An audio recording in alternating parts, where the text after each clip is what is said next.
그렇게 얘기하면 다들 그래요. 야, 이거 뭐야? 사회주의 국가야. 우리가 무슨 돈이 있어? 아까 말한 것처럼 우리보다 상황이 훨씬 좋은 독일 같은 경우에도 어떻다고요? 18세까지 250유로를 준다. 36만 원 준다. 근데 거기는 출산율이 1.5명이 훌쩍 넘어요. 근데 우리는 그보다 훨씬 더 상황이 나쁘다. 그럼 돈이 얼마 드는데? 그래서 저는 첫 번째가 인구 가족부를 만들자는 거예요. 이제 지금부터 제 말씀을 드리려고 하는 거예요. 지금 여태까지 원인도 받고 양 그 당에서 이제 어떤 안을 지금 내세우고 있는지 지금 보여드렸는데, 지금 말씀드린 것처럼 저출산 원인은 크게 보면 네 가지다. 물론 다른 이제 더 여러 가지 이유가 있다고 했잖아요. 전 세계적 공통적인 거. 근데 우리나라 특별히 낮으니까 특별히 낮은 이유가 뭐냐를 찾아보면 이 네 가지라는 거예요. 첫 번째가 이 일자리, 소득이 불안정하다. 두 번째, 주거가 너무 불안하다. 세 번째, 양육 비용이 너무 심하다. 경쟁이 심하고. 그리고 네 번째로는 여성의 입장에서 생각하면 일과 육아의 그 병행이 너무 이게 불합리하다. 난 이 둘 중에 하나 선택할 수밖에 없다. 결혼과 출산을 선택하거나 아니면 내가 그걸 포기하고 일을 선택하거나 이럴 수밖에 없으니까 결국은 소위 경제활동 참가율도 OECD 평균보다 낮고, 그리고 소위 얘기하는 출산율도 그렇게 낮은 거라는 거죠. 근데 여태까지 그 저출산 고령사회위원회는 대통령이 위원장이에요. 근데 부위원장이 이제 그 민간인이에요. 그걸 이제 임명을 해가지고, 근데 여기에서 지금 컨트롤 타워 역할을 한다고 했는데 그동안 출산율 계속 떨어졌잖아요. 그 얘기 무슨 얘기예요? 여태까지 제대로 못했다. 그 이유가 뭐예요? 이게 결국 비상임 조직이고 예산도 없어요. 정책 결정권도 없어요. 그러니까 컨트롤 타워가 아니라 거기에서 다른 부처에서 뭐 하는지 의견을 좀 물어보고 통계 좀 요새 이제 합산하고 그 정도 역할에서 크게 벗어나지 못했다는 거예요. 다시 말하면 정부 부처, 지금 여기 일자리 문제가 어디 부서입니까?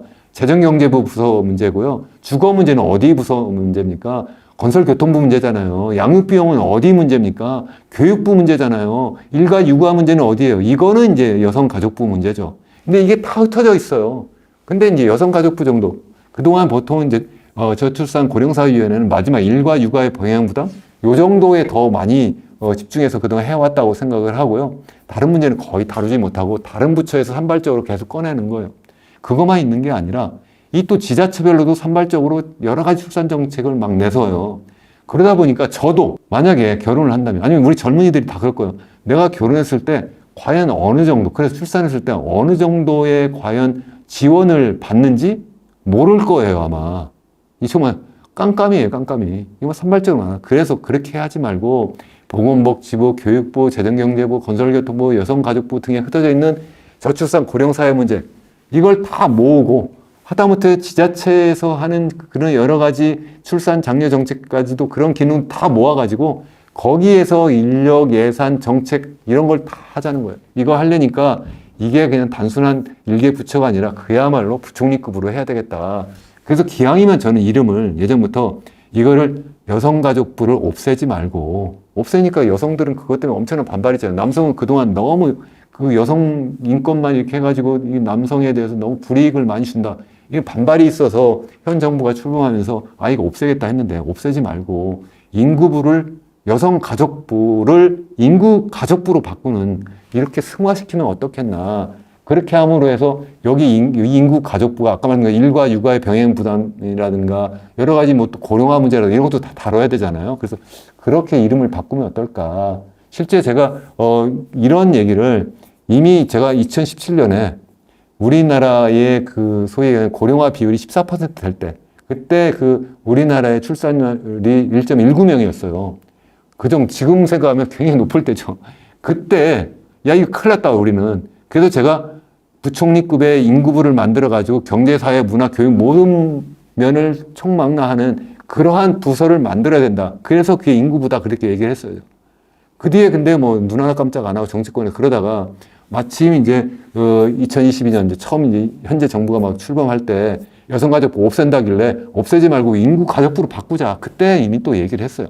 그렇게 얘기를 해가지고 마치 이번에 다시 또 이걸 하겠다고 하니까 너무 이제 감사한 일이죠. 이거 말고 또 중앙일보에 하나 더, 그래서 인구가족부가 무슨 일을 해야 되느냐 이런 걸 제가 기고해서 이제 아마 여러분들이 현재 제가 말씀드리고 있는 것을 시청할 때는 아마 보실 수 있을 텐데 한번 찾아보시면 좋을 것 같습니다. 두 번째가 이제 주거 안정 대책인데요. 결국은 우리나라는 주택 가격이 높아질 때 출산율이 계속 낮아졌다고 말씀드렸잖아요. 그래서 어떻게든 주택 가격을 하향 안정화시키지 않으면 적어도 소득 상승률이 주택 가격 상승률보다 높아야지만 그래야 되는데 앞으로 근데 이 소득이 더 특히 이제 가계 가처분 소득이 더 상승하는 것이 과연 플러스로 나타날까? 인구 고령화 때문에 전반의 경제 성장률이 떨어지는 것도 굉장히 중요한 이유인데 그거 말고는 앞으로 많이 말씀드리겠습니다만 우리 가계 가처분 소득이 이미 지금 0% 수준이에요. 그런 수준에서 이 주택 가격을 계속 높일 수가 있느냐? 그렇게 할 수가 없다는 거예요. 그래서 얘를 어떻게든 하향 안정화시키고 그렇게 함으로 해서 가계부채도 좀 줄여주고 그렇게 해서 사람들이 소비할 수 있도록 하고 그렇게 함으로 해서 결혼하고 출산할 수 있는 그러한 마음을 갖도록 이렇게 해야 된다는 거예요. 그래서 주택가격 하향 안정화가 너무 중요하다. 그러니까 제가 여기서 말씀드린 거는 인구 가족부가 해야 될 중요한 일 중에 하나가 이거라는 거예요. 주택가격 안정화 정책을 써야 된다. 그런데 신생아 특별대출 같은 방법으로 해가지고 그래 아기 나면은 그냥 뭐 대출을 해줄게 이렇게 하면 그거 뭐예요? 다시 또 돈 빌려가지고 돈을 주는 게 아니잖아요. 돈 빌려가지고 또 주택을 사요. 그럼 어떻게 되죠? 주택 가격은 더 뜨고 그러면 그걸 못 빌리는 사람은 결국 뭐예요? 엄두도 못 내니까 결혼하고 아기 낳을 수 있는 그러한 생각을 또 못 하잖아요. 출산율을 높이는 게 아니라 떨어뜨리는 정책이에요. 그럼 왜 이런 정책이 나왔느냐? 제가 볼 때는 인구가족부라든가 인구부 이런 총괄부서가 없어서 이게 나온 거예요. 그냥 건설교통부에서 자기들 생각할 때, 그래. 지금 당장 주택가격이 막 하락하면 이거 큰일 났네. 건설력이 떨어지니까. 그래, 뭐 묘수가 없어? 그러면 지난해에는 보금자리, 특례 보금자리론을 했는데 이번에 똑같은 이름 하기 뭐 하니까 신생아 특별대출 해보자. 이렇게 그냥 나온 거예요. 이게 제 생각에는 무슨 저출산 고령사회위원회하고 과연 협의라도 했을까? 저는 안 했을 것 같아요, 정말. 했으면 어떻게 이런 정책이 나오냐 이거예요. 이것 말고 양질의 공공주택을 정말 대폭적으로 확대해야 된다. 그래서 이거 민간주택만 늘릴 게 아니라 공공주택 만들어라고. 그래서 이걸 갖다가 우선적으로 결혼하고 출산하는 사람들에게 우선적으로 제공해야 된다. 정말 그렇게 된다. 제가 예전에 에이펙 사무국에서 근무했는데 거기에 싱가포르예요. 싱가포르는요. 전 세계에서 가장 자본주의 시장 경제가 발달한 나라라고 하는데 한 90%가 다 공공주택이에요. 공공주택을 우리가 많이 만들어내자. 그렇다고 지금 이미 다 민간주택을 다 정부가 다 공공주택으로 다 바꾸자. 그런 뜻이 아니라 앞으로 공공주택을 자꾸 더 만들 수 있는 방법을 찾아내잖아. 이런 것도 다 인구부에서 해야 될 일이다. 이제 그런 말씀을 드리는 겁니다. 그리고 이제 또 하나는 양육비용 경감 대책인데 결국은 이거 뭐냐면 우리나라는 너무나 뿌리 깊게 아주 역사적으로 학벌주의가 너무나 막 뼈에 박혀가지고 그냥 어느 학교 한번 나왔으면 이 사람이 평생 쫓아다니는 거 그게 마치 주홍글씨처럼 리본처럼 이게 그냥 달려있는 거예요. 그러니까 이걸 어떻게 해소해야 될 거냐. 이게 너무 중요하고 그걸 해소해야지만 교육과정에 있어서의 어떤 과잉 경쟁도 해소할 것이다. 그걸 또 해야 되고 또 동시에 사교육을 어떻게든 축소해야 된다. 아까 그 사교육비가 지난 한 7, 8년 동안 무려 40%가 증가했다고 했잖아요. 사교육비를 줄이지 않으면요. 지금 여러 가지 좀 전에 양당에서 여러 대책을 세웠다고 했는데 현금을 지원을 하면 그 현금 지원하면 그게 다 어디로 가느냐? 제가 볼 땐 사교육비로 다 갑니다. 그러니까 사교육비가 더 늘어나요. 그래서 그렇게 하지 않고 사교육비를 줄일 수 있는 방법을 찾아내야 된다. 또 뿐만 아니라 적어도 우리나라는 대학이 지금 사립대가 있고 국립대가 있어요. 저 같은 경우에 국립대가 있는데 지금 사립대와 국립대 구분이 없어요. 그냥 교육부가 사립대와 국립대를 다 간섭하고요. 그리고 또 다 지원도 해요. 여러 가지 재정 지원을 해요. 재정 지원 이만큼 할 테니까 사립대도 말 들어라.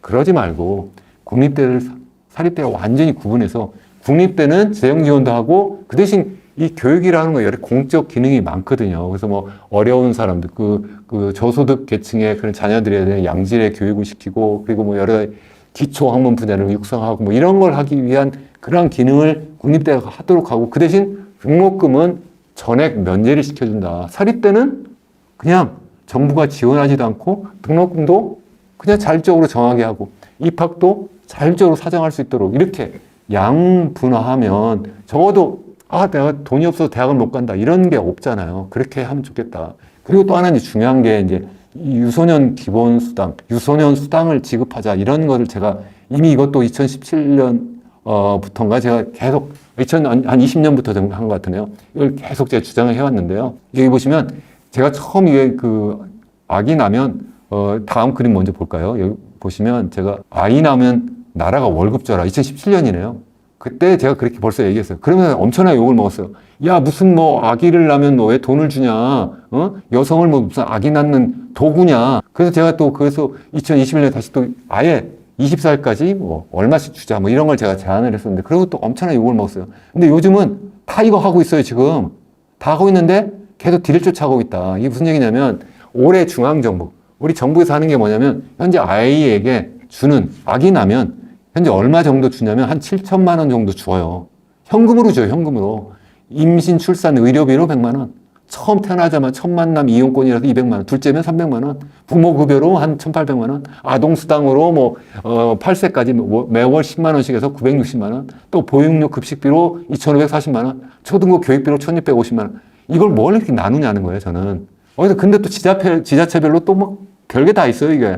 근데 다 저도 못 외워요, 이거를. 근데 지자체 재정 자립도는요, 지난해 기준으로 40% 남짓밖에 안 돼요. 그것도 그냥 도시, 그냥 그렇게 큰 그 광역시, 광역도의 경우에만 그렇고, 시구는 그것보다 더 못해요. 근데 거기에서 그냥 중앙정부의 그 교부금 가지고 서로 경쟁적으로 막 그냥 우리 동네에서, 우리 시에서, 우리 군에서 아이 나면 얼마 줄게요. 막 이렇게 하면서 서로 하니까 그냥 주민등록지만 옮겨가지고 거기서 아기 낳고 그냥 먹튀하는 경우가 실제 있어요. 여기 보시면 바로 그거예요. 여기 보세요. 이 국민일보에서 얼마 1월 20일, 올해 1월 20일 나온 거예요. 장려금 300만 원 받고 먹튀, 출산율 급락 해남의 경우. 해남군이, 전남 해남군이 제일 먼저 출산하면 아이에게 보조금 준 그러한 곳이에요. 왜냐면 너무 출산율이 줄어들고 그래가지고 막 그 인구가 줄어드니까 야, 이거 뭐 지금 장려금 주자. 이게 처음에는 이게 늘어났어요. 그래서 이게 뭐 518명에서 뭐 810명까지 막 출산 장려금 막 높이려고 했다가 다른 이제 조그만 그 군에서도 막 이걸 해요. 그러니까 이게 막 급격하게 출생아 수가 줄어든다.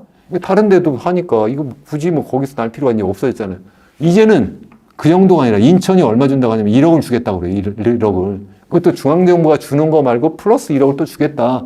또 서울시에서도 제가 오늘 녹화하는 그 기준으로 해서 다시 또 1억을 또 주겠다. 이거 최근에 나온 자료예요. 이건 뭐 아직 그 시의회 의장이 이제 발표한 그러한 대책인데 이제는 광역시에서도 다 1억씩 주겠다는 거예요. 그러면 이런 뭐 해남이나 아니면 강원도 어디에 조그만 시군에서 아무리 준다고 해서 되겠어요? 안 되잖아요. 이렇게 하면 결국 뭐가 됐어요? 결국은 수도권 집중화가 또 일어나게 되는 거예요. 이걸 결국은 지자체한테 이러한 것을 맡겨버리면 결국은 다시 또 도시 집중화가 더 일어나고 이게 또 출산율을 또 떨어뜨리는 중요한 이유. 돈은 돈대로 쓰되 출산율을 떨어뜨리는 중요한 원인이 될 수도 있다. 그래서 그렇게 하지 말고 어떻게 하자는 거냐면 저는 아예 지금 전에 말했던 것처럼 이렇게 계속 하지 말고 독일이 하는 방식이 있어요. 이게 뭐냐면 18세까지 일단 태어나면 매월 250유로 하나로 한 36만 원 정도 돼요. 그런 아동수당을 줘요. 킨더겔트라고. 그걸 줘요. 이거 말고도 사실은 또 부모수당도 있고 여러 가지 주는데요.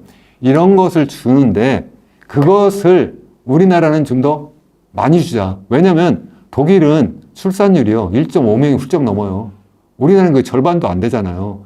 그러니까 독일을 따라하되 더 과감하게 하자. 그럼 어느 정도 하냐? 제가 말씀드린 것처럼 여기 제가 20살까지 유소년 기본소득이라고 기본소득 이름 써주면 유소년 소득 아니면 그냥 유아 수당이라고 해도 되고 뭐 여러 가지 이름을 할 수가 있는데 얼마씩 주냐?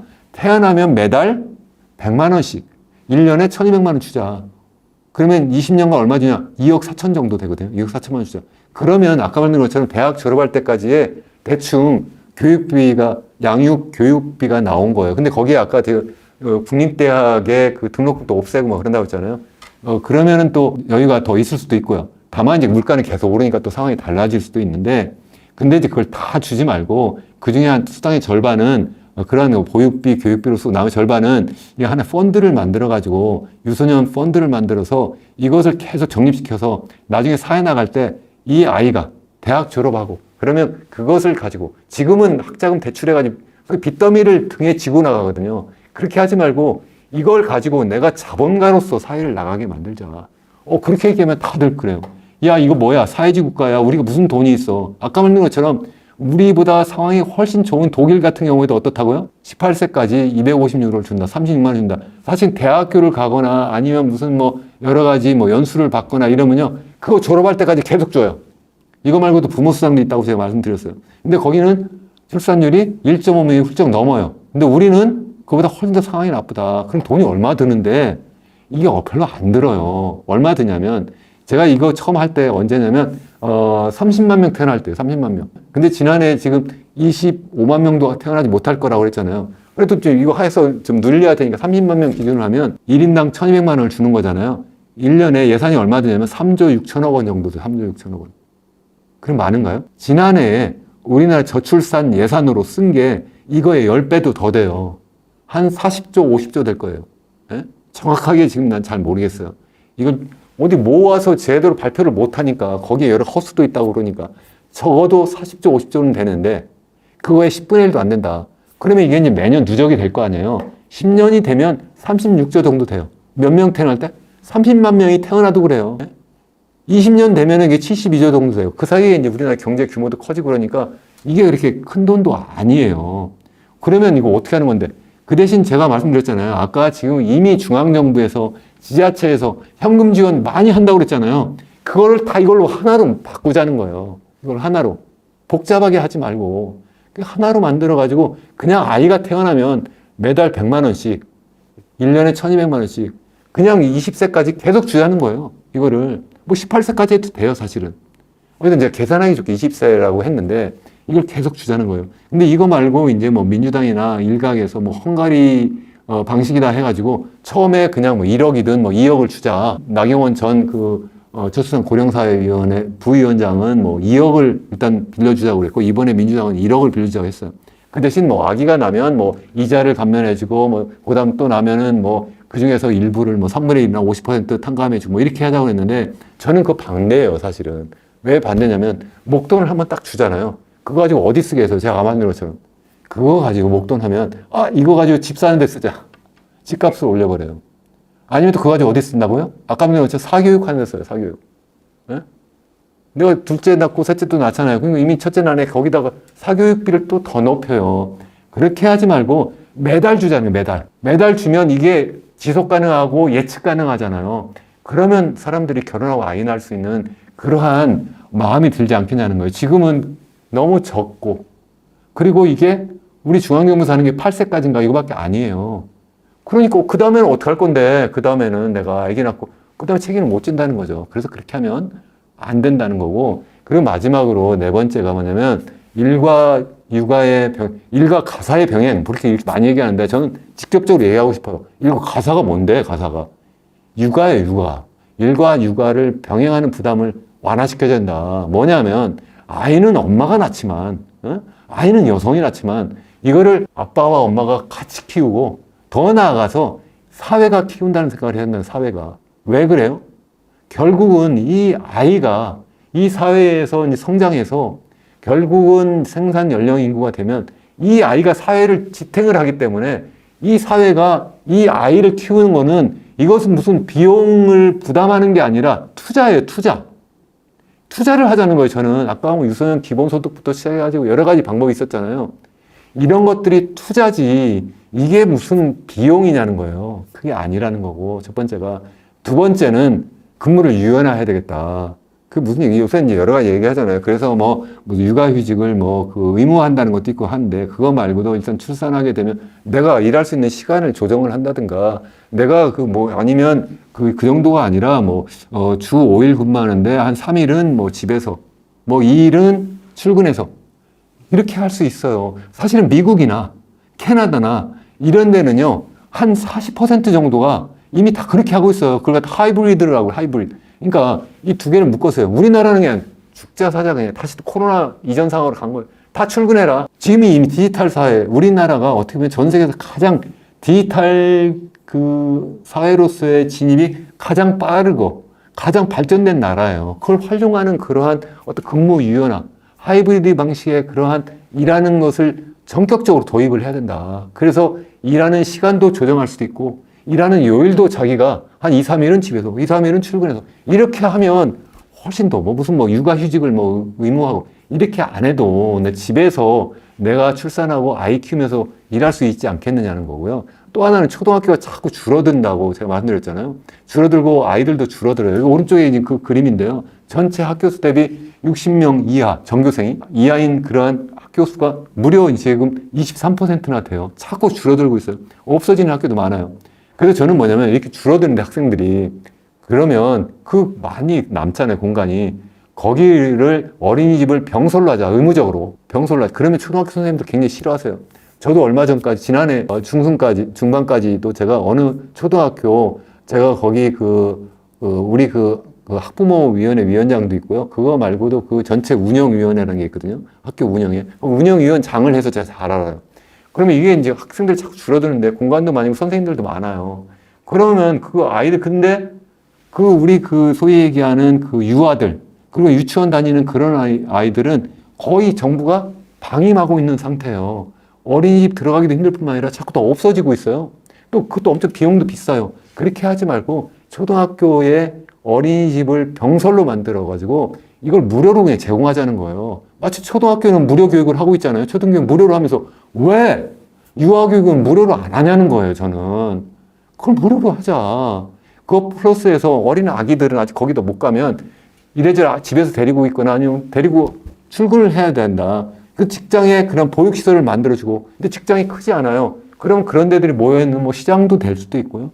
아니면 CBD라고 써서 죄송합니다만 센트럴 비즈니스 디스트릭트 해가지고 주로 그런 기업들이 모여있는 그 지역에 그런 보육시설을 만들어서 엄마가, 아빠가 출근하면서 아기랑 같이 가는 거예요. 거기다 좀 맡겼다가. 그래서 같이 퇴근하고. 이렇게 하면 훨씬 더 마음이 편하잖아요.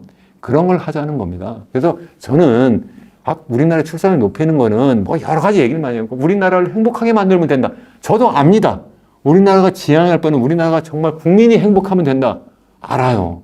그거는 정말 공자님 말씀이잖아요. 그건 언제까지 기다릴 건데요, 그걸 하는데, 그걸 하면서 동시에 아주 직접적인 처방을 하자는 거예요. 사람들이 생각하잖아요. 다들 고통스러워 하잖아요. 나 일자리가 없어요. 불안해요. 나 주거가 없어요. 나 정말 불안해요. 나 양육비 너무 비싸서 나 일 못할 것 같아요.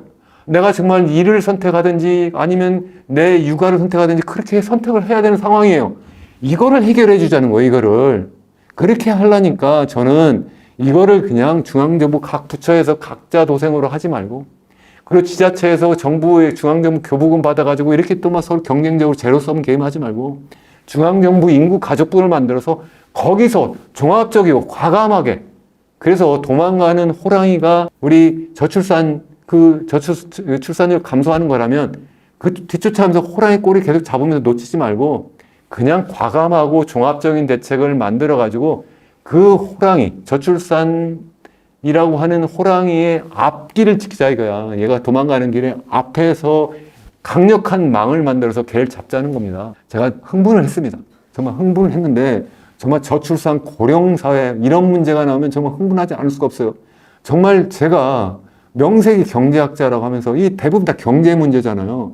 이런 문제를 제가 그냥 눈 감고 모른 채 할 수가 없는 거예요. 이건 저의 문제고 저의 자녀의 문제고 우리 국가와 민족의 미래의 문제예요. 정말 중요한 문제다. 그래서 이 문제를 정말 이번에 정말 우리 여야가 정말 이걸 너무 선거에 앞서서 당리당략으로 이걸 그냥 그렇게 이용하지 말고 정말 한번 의견을 모아서 한번 이것을 만들어 보면 좋겠다 이런 생각을 하고요. 저를 불러주시면 제가 가서라도 정말 제가 더 구체적으로 어떤 대책인지 말씀드리겠습니다. 여러분 정말 우리 같이 한번 힘을 모아서 이 저출산이라고 하는 이 재앙을 우리가 정말 위기가 아닌 소위의 기회로 만들어서 정말 새롭게 우리가 무궁한 나라, 행복한 나라를 만드는 그러한 우리 현명한 우리나라가 되면 좋겠습니다. 우리 함께 나가면 좋겠습니다. 여러분 시청해 주셔서 감사합니다.